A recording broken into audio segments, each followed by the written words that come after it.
السلام عليكم ورحمة الله وبركاته.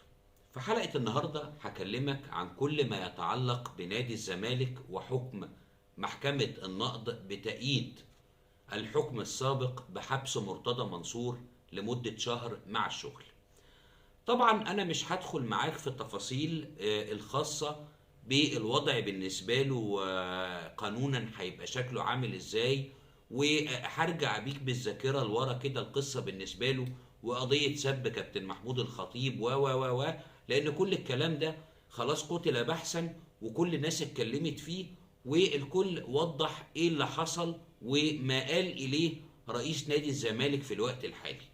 لكن أنا النهاردة هجاوبك على حاجة مهمة جدا جدا جدا، وأسئلة بتدور في كل زملكاوي، وأعتقد إن في أهلاوية كتير ممكن يكونوا مهتمين بهذا الشأن ومعرفة ماذا بعد صدور الحكم بحبسه لمدة شهر. الكلام ده معناه إيه؟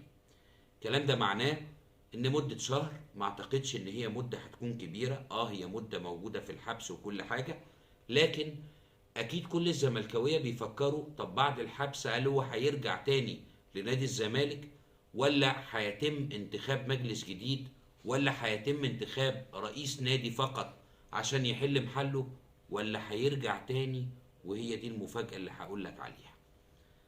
قبل ما اكلمك على الموضوع احفظ الفيديو وافتكره كويس، لان انا عامل فيديوهين قبل كده يخصوا مرتضى منصور مع نادي الزمالك. واضح ان ممكن يكون فيه فيديوهات كتيرة موجودة الفترة اللي فاتت، وهحطهم لك سواء في الاي او في شاشة النهاية عشان خاطر تعرف ان كل اللي قلته لك من اول عزله في اول مرة هو ده اللي حصل واللي اتكرر بعد كده. وممكن جدا ترجع بالحلقات لما هحطها لك عندك عشان تبقى تتابعها بعد كده.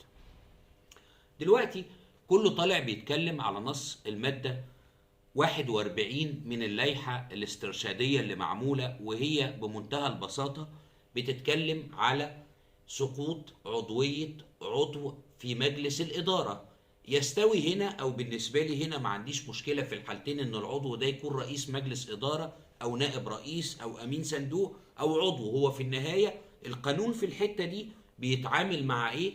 بيتعامل مع عضو في مجلس إدارة النادي في عقوبة سالبة للحرية، في جناية أو جنحة مخلة بالشرف أو الأمانة. هنا بتسقط عضويته.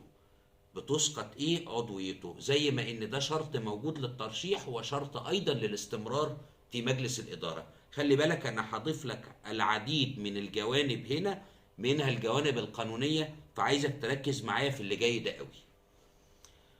هنا نص المادة قالك في عقوبة مخلة بالشرف والأمانة.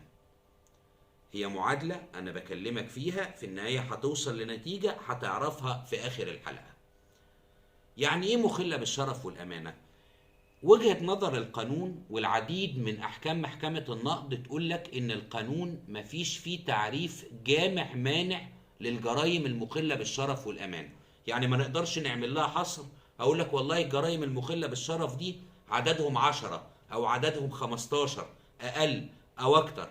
لكن القانون قال في الحتة دي ايه؟ قال لك ان في هناك بعض الجرائم اللي ما بينها تماثل حكمي وتشريعي تقدر ساعتها تقول انها ايه؟ انها مخلة بالشرف. زي ايه مثلا؟ على سبيل المثال جريمة السرقة واخفاء الاشياء المسروقة مثلا. هنا بينهم وما بين بعض تماثل ايه؟ تماثل حكمي وبيجي بعديهم تماثل تشريعي.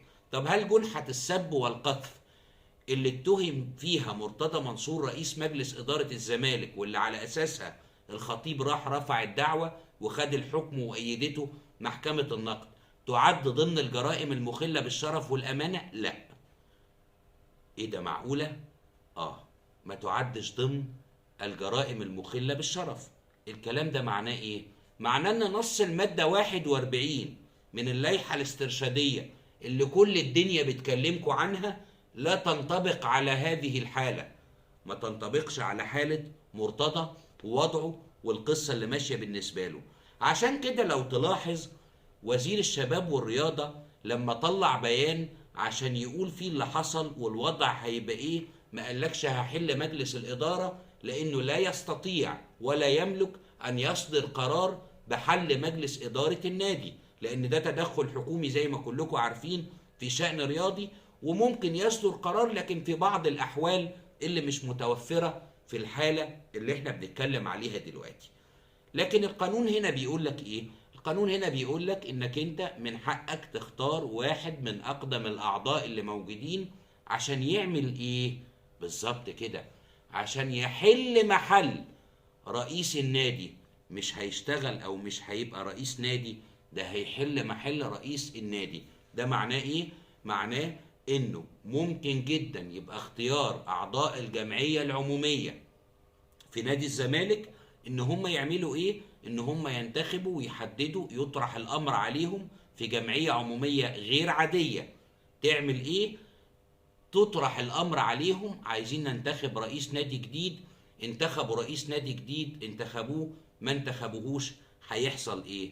هل مرتضى منصور بعد ما يطلع من الحبس يقدر ان هو يدخل تاني مجلس الادارة؟ وهي دي المفاجأة بالنسبة لي، يقدر. طبعا انت هتتعجب من هذا الكلام، وهتقول لي ازاي انت بتقول حاجات وكل الناس ماشية في اتجاه تاني. عشان كده انا قلت لك من شوية خلي الفيديو ده موجود عندك، عشان لما ترجع له بعد كده تعرف انك عرفت القصة والحقيقة كلها كاملة ماشية ازاي بالنسبة لك، وتبقى الامور واضحة تماما بالنسبة لك. عشان برضو في ناس طلعت بالمناسبة قالت ان هناك عرض على الكابتن محمود الخطيب ان يتنازل عن الحكم الصادر. هل ينفع انه يتنازل؟ ينفع انه يتنازل، بل وبيقدم طلب كمان للمحامي العام بوقف تنفيذ العقوبة. مفيش مشكلة في ده. وفي بعض الوسطاء اللي كانت لديهم يعني نوايا خبيثة اتكلمت في ايه، او بتحاول توصل لكابتن محمود الخطيب نقطة مهمة جدا. بيحاولوا يوصلوا له ايه؟ بيحاولوا يوصلوا له ان انت ممكن تتنازل عن هذه القضية في حين ان يحصل ديل او اتفاق بينكم وما بين بعض على تقسيط غرامة كهرباء. طبعا ده كلام يعني انا مش عارف الناس جايباه منين. هل انت مقتنع ان قصة كهرباء والغرامة بتاعت كهرباء تستحق انها توصل للمرحلة دي؟ لا. طب هل الكابتن محمود الخطيب بيفكر فعلا في التنازل؟ بيفكر في التنازل، لان في بعض، مش عايز اقول ضغوط، لكن عايز اقول العديد من الناس المقربة للكابتن محمود الخطيب بيحاولوا يوضحوا وجهة نظر او ينقلوا له وجهة نظر. بيقولوا له فيها ايه؟ بيقولوا له فيها انك انت خلاص وصلت للي انت عايزه، انت اثبتت للدنيا كلها وقدام العالم كله بعد فترة السباب اللي كنت بتتعرض ليها الفترة اللي فاتت دي كلها، ثبتت انك انت كنت على حق وخدت حقك بالقانون. فاحتراما لسن الراجل والروح الرياضية و زي ما كان عرض كده كابتن هيثم فاروق في قال ان هو ربما يتنازل الكابتن محمود الخطيب. لكن موضوع انه ان مرتضى يقدم طلب او محاميه يقدم طلب علشان خاطر ما ينفذش العقوبة وينفذها بره في اي اعمال، الكلام ده ما ينطبقش على الحكم يا جماعة من ناحية القانون. ليه؟ لان الحكم صادر حبس شهر مع الشغل. لو ما كانش مع الشغل كان ممكن يطلع ينفذ الكلام ده. يعني مجمل او في نهاية القصة اللي عايز اقولك عليها ان بعد انتهاء الشهر وارد جدا انك تلاقي مرتضى منصور رجع تاني رئيس لنادي الزمالك.